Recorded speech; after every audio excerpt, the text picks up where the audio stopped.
افلا یتدبرون القرآن، تدبر قرآن، مولانا امین احسن اصلاحی رحمہ اللہ۔ سورہ احزاب آیات 53 تا 62۔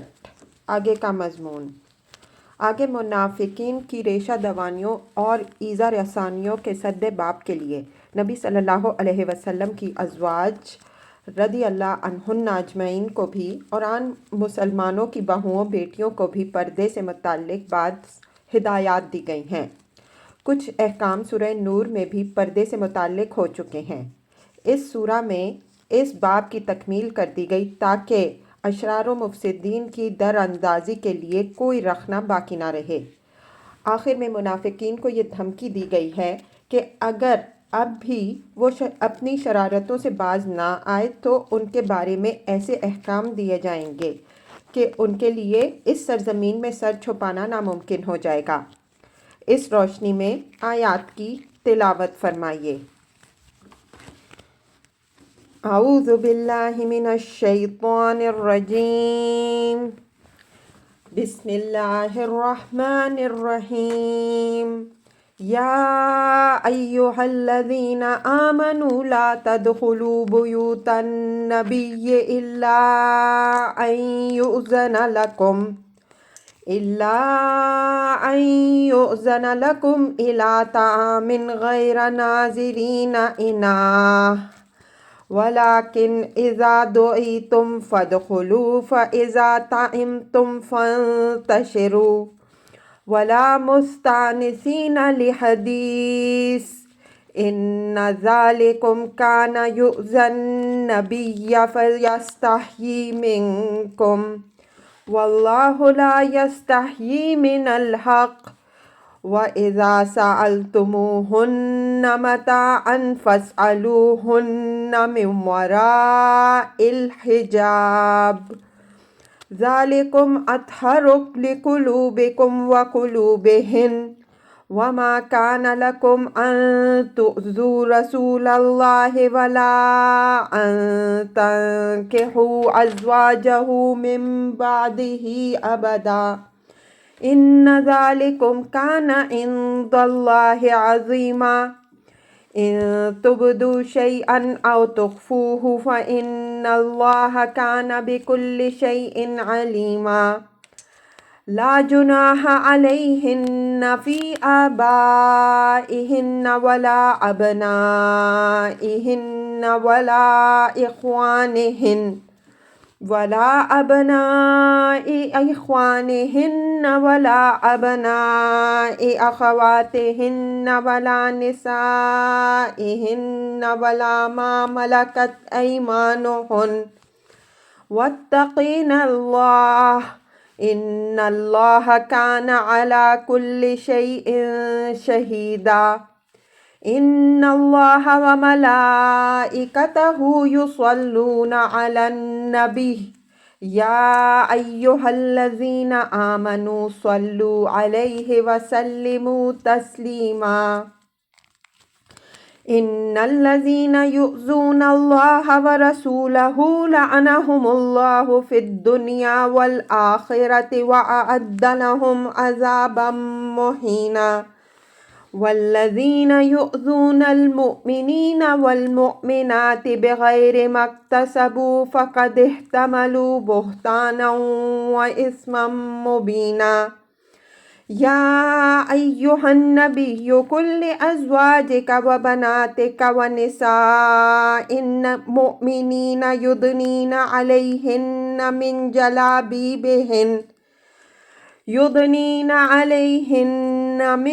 جلابیبہن ذالک ادنیٰ ان یعرفن فلا یؤذین وکان اللہ غفورا رحیما لئن لم تنتہ المنافقون والذین فی قلوبہم مرض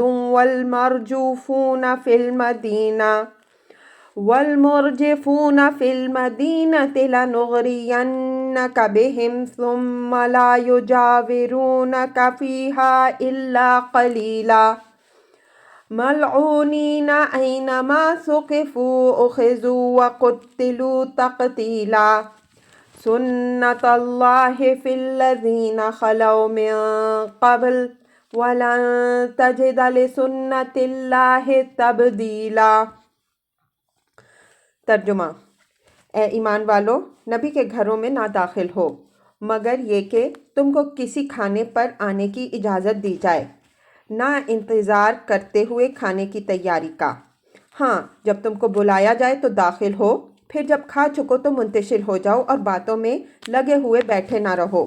یہ باتیں نبی کے لیے باعث اذیت تھیں، لیکن وہ تمہارا لحاظ کرتے تھے اور اللہ حق کے اظہار میں کسی کا لحاظ نہیں کرتا۔ اور جب تم کو ازواج نبی سے کوئی چیز مانگنی ہو تو پردے کی اوٹ سے مانگو، یہ طریقہ تمہارے دلوں کے لیے بھی زیادہ پاکیزہ ہے اور ان کے دلوں کے لیے بھی، اور تمہارے لیے جائز نہیں کہ تم اللہ کے رسول کو تکلیف پہنچاؤ، اور نہ یہ جائز ہے کہ تم اس کی بیویوں سے کبھی اس کے بعد نکاح کرو۔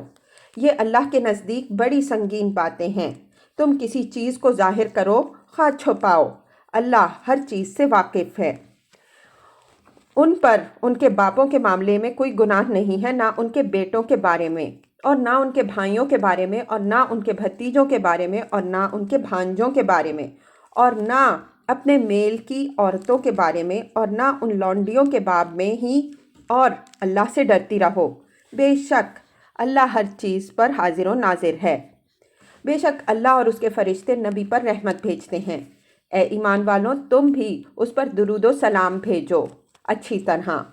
بے شک جو لوگ اللہ اور اس کے رسول کو ایذا پہنچاتے ہیں، اللہ ان پر دنیا اور آخرت دونوں میں لعنت کرتا ہے، اور ان کے لیے اس نے رسوا کن عذاب تیار کر رکھا ہے۔ اور جو لوگ مومنین اور مومنات کو ان چیزوں کے باب میں ایذا دیتے ہیں جن کا انہوں نے ارتکاب نہیں کیا، انہوں نے اپنے سر صریح بہتان اور گناہ کا بار لیا۔ اے نبی، اپنی بیویوں اور اپنی بیٹیوں اور مسلمان عورتوں کو ہدایت دو کہ وہ اپنے اوپر اپنی بڑی چادروں کے گھونگھٹ لٹکا لیا کریں۔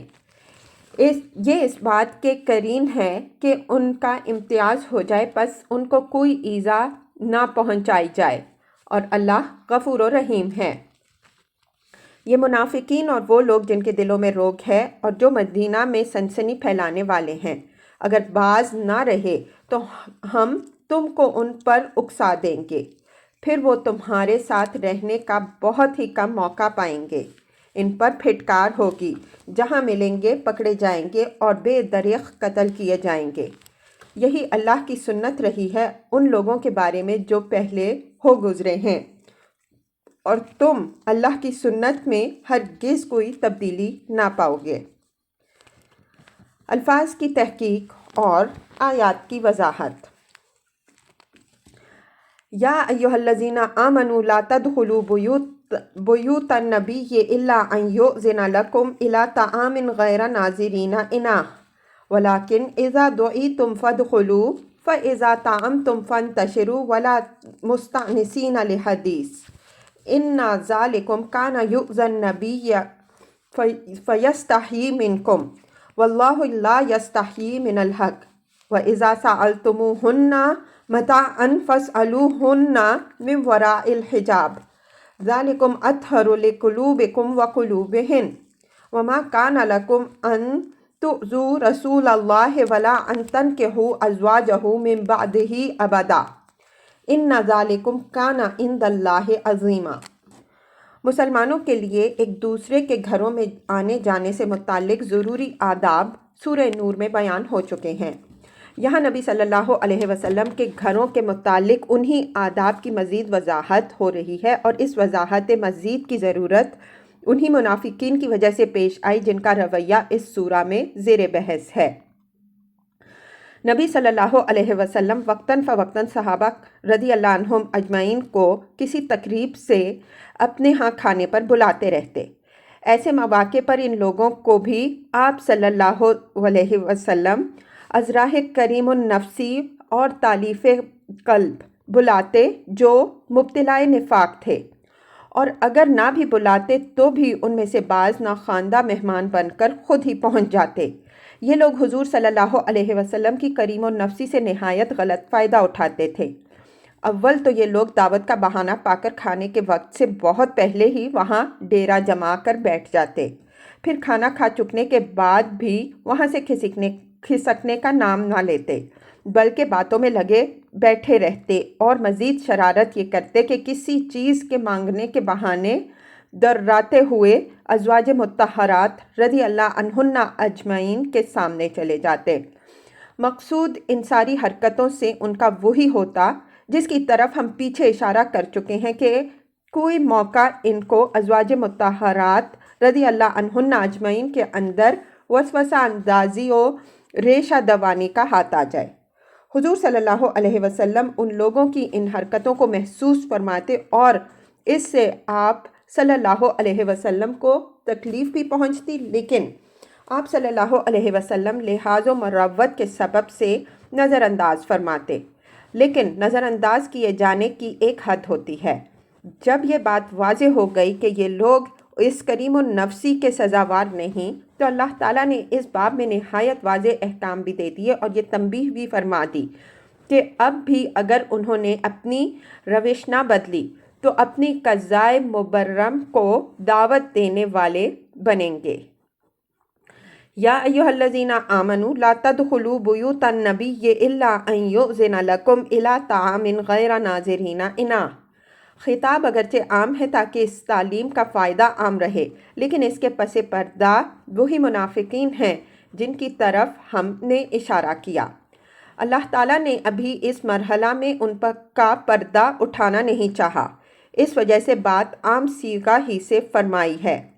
ارشاد ہوا کہ اے ایمان والو، نبی صلی اللہ علیہ وسلم کے گھروں میں داخل نہ ہوا کرو مگر یہ کہ تم کو کسی کھانے میں شرکت کے لیے اجازت دی جائے۔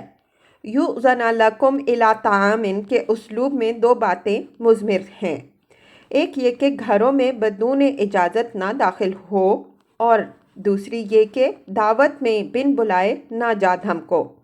غیر ناظرین اناہ، ناظرین کے معنی منتظرین کے اور اناہ کے معنی کسی چیز کی تیاری اور پکنے کے وقت کے ہیں، یعنی یہ بھی جائز نہیں ہے کہ دعوت کا بہانہ ہاتھ آ گیا ہے تو کھانے کی تیاری کے انتظار میں وہیں دھونی مار کر بیٹھ رہو۔ اول تو یہ چیز آدمی کی طماعی اور سفلا پن کی دلیل ہے۔ ثانیاً اس زمانے میں عام طور پر صورت یہ تھی کہ زنانہ مکانوں کے ساتھ مردانہ بیٹھکیں نہیں تھیں۔ نبی صلی اللہ علیہ وسلم کے مکان کا حال بھی یہی تھا۔ اس وجہ سے وقت سے پہلے لوگوں کا مجتمع ہو جانا اہل خانہ اور صاحب خانہ دونوں کے لیے موجب زحمت و اذیت تھا۔ وَلَكِنْ إِذَا دُعِيتُمْ فَادْخُلُوا فَإِذَا طَعِمْتُمْ فَانْتَشِرُوا وَلَا مُسْتَأْنِسِينَ لِحَدِيثٍ۔ یہ صحیح طریقہ ہوا کہ جب بلائے جاؤ تو وقت کے وقت داخل ہو اور جب کھا چکو تو وہاں سے منتشر ہو جاؤ، باتوں میں لگے ہوئے وہاں بیٹھے نہ رہو۔ اذا دعیتم میں اسی مضمون کو کھول دیا گیا ہے جو الا ان یؤذن لکم الی طعام میں مضمر ہے، یعنی صرف اس صورت میں جانا چاہیے جب بلایا جائے، بن بلائے مہمان بننے کی کوشش نہیں کرنی چاہیے۔ ولا مستانسین لحدیث بالکل اسی طرح کی ہدایت ہے جس طرح کی ہدایت اوپر غیر ناظرین اناہ والے ٹکڑے میں دی گئی ہے، یعنی جس طرح یہ بات ناپسندیدہ ہے کہ کھانے کی تیاری کے انتظار میں پہلے سے جا بیٹھو، اسی طرح یہ بات بھی ناپسندیدہ ہے کہ کھانا کھا چکنے کے بعد کسی بات میں لگ کر وہیں جمے رہو۔ ان ذالکم کان یؤذی النبی فیستحیی منکم واللہ لا یستحیی من الحق۔ ذالکم سے اشارہ ان ساری ہی باتوں کی طرف ہے جو اوپر مذکور ہوئی ہیں۔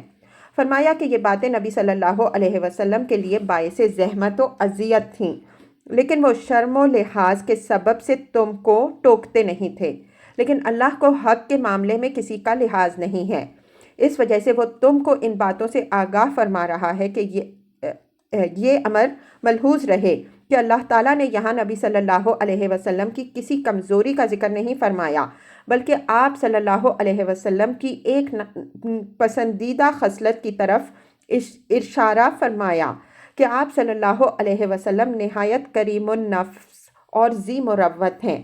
اس وجہ سے اللہ تعالیٰ نے لوگوں کو ان غلطیوں پر متنبہ فرما دیا ہے اور لحاظ و مروت کو بالائے طاق رکھ کے نبی صلی اللہ علیہ وسلم کو بھی ان کا اعلان کرنا ضروری ہوا۔ وَإِذَا سَأَلْتُمُوهُنَّ مَتَاعًا فَاسْأَلُوهُنَّ مِنْ وَرَاءِ الْحِجَابِ۔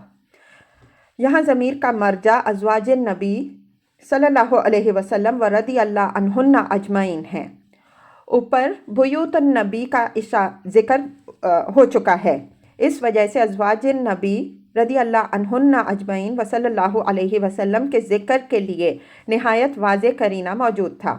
فرمایا کہ اگر کسی کو ان سے کوئی چیز مانگنے کی ضرورت پیش آئے تو یہ نہ کرے کہ دندناتا ہوا ان کے سامنے چلا جائے، بلکہ پردے کی اوٹ سے مانگے۔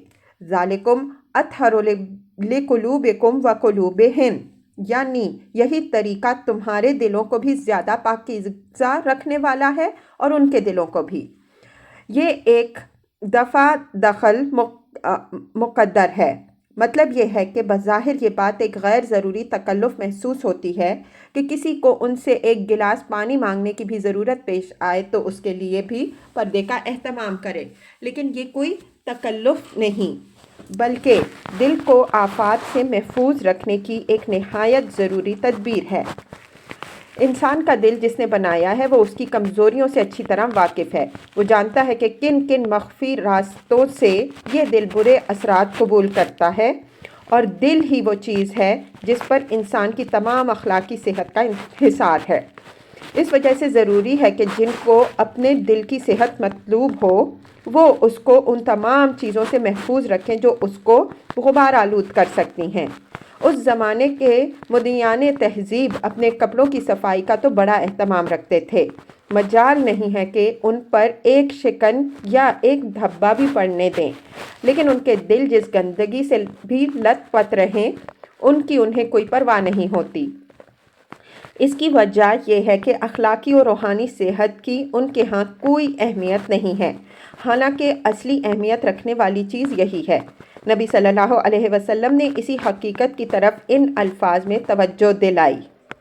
ترجمہ: انسان کے جسم میں ایک ٹکڑا گوشت کا ہے، اگر وہ تندرست ہے تو سارا جسم تندرست ہے، اور جب اس میں فساد پیدا ہو جاتا ہے تو سارا جسم فاسد ہو جاتا ہے۔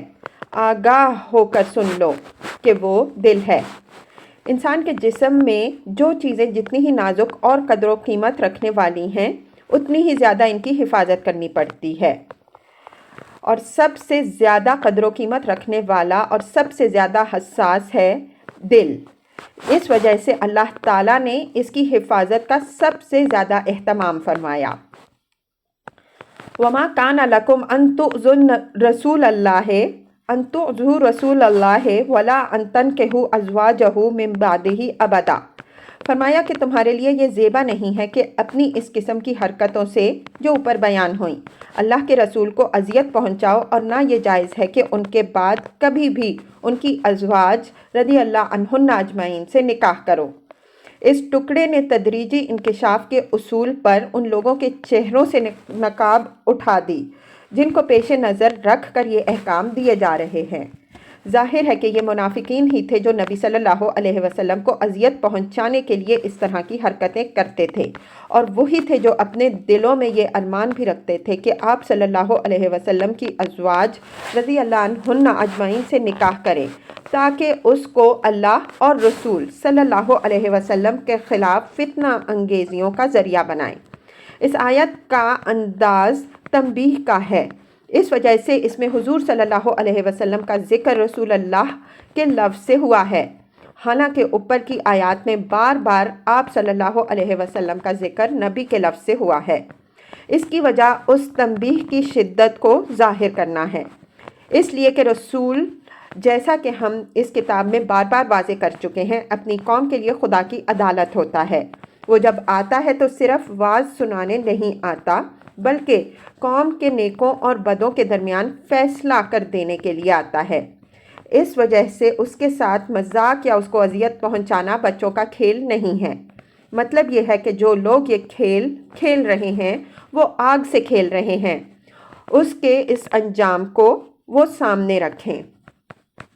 ولا ان تنکحوا ازواجہ من بعدہ ابدا، یہ ان کے اس ارمان پر بھی آخری ضرب لگا دی گئی جو ازواج نبی رضی اللہ عنہن اجمعین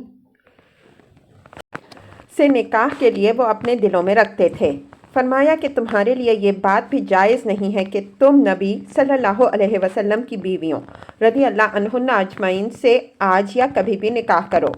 اوپر آیت 6 میں یہ بات گزر چکی ہے کہ نبی صلی اللہ علیہ وسلم کی ازواج رضی اللہ عنہن اجمعین کی حیثیت امت کی ماؤں کی ہے، اور ان کے ساتھ تعلق کی یہی نوعیت فطری بھی ہے اور عقلی بھی۔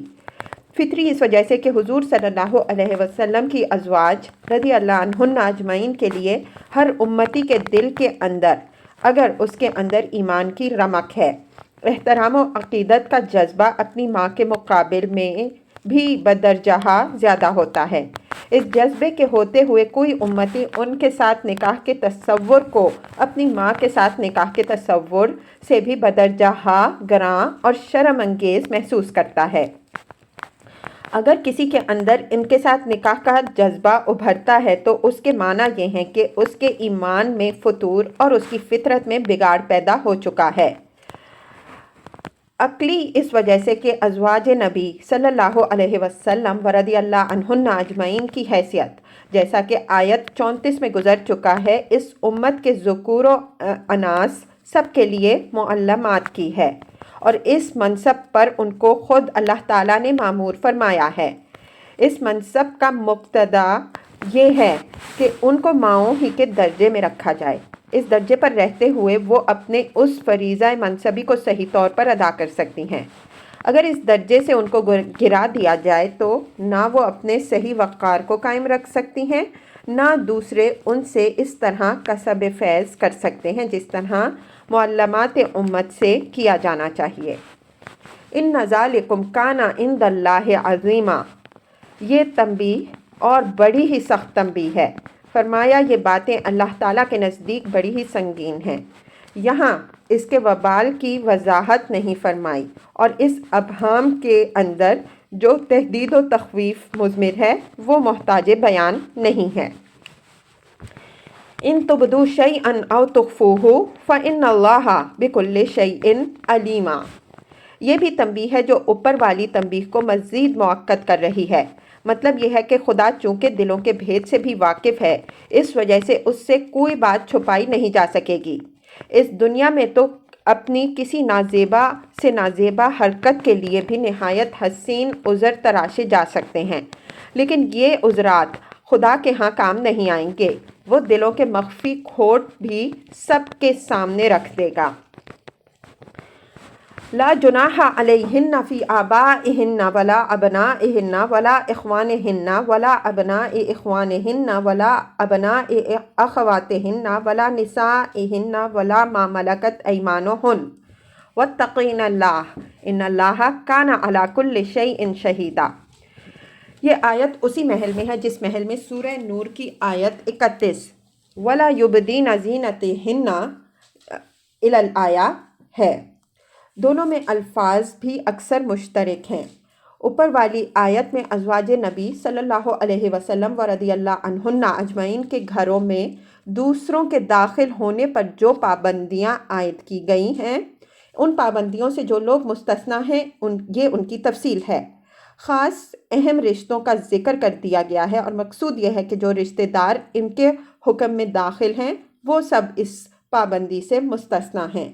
ان کے اوپر صرف وہی پابندیاں ہوں گی جو سورہ نور میں مذکور ہوئی ہیں۔ واتقین اللہ ان اللہ علی کل شیء شہیدا، یہ آخر میں ازواج نبی صلی اللہ علیہ وسلم ورضی اللہ عنہن اجمعین کو بھی اسی طرح کی تنبیہ ہے جس طرح کی تنبیہات دوسروں کے لیے اوپر گزر چکی ہیں۔ مطلب یہ ہے کہ ان احکام و ہدایات کی صرف خانہ پوری مقصود نہیں ہے، بلکہ یہ ہے کہ ان کی تعمیل پوری خدا ترسی اور تقوی کے ساتھ کی جائے، اور یہ حقیقت ہمیشہ دل میں مستحضر رہے کہ اللہ ہر جگہ حاضر و ناظر ہے۔ کوئی جگہ بھی ایسی نہیں ہے جہاں انسان خدا سے چھپ سکتا ہے۔ ان اللہ و ملائکتہ یصلون علی النبی یا ایھا الذین آمنوا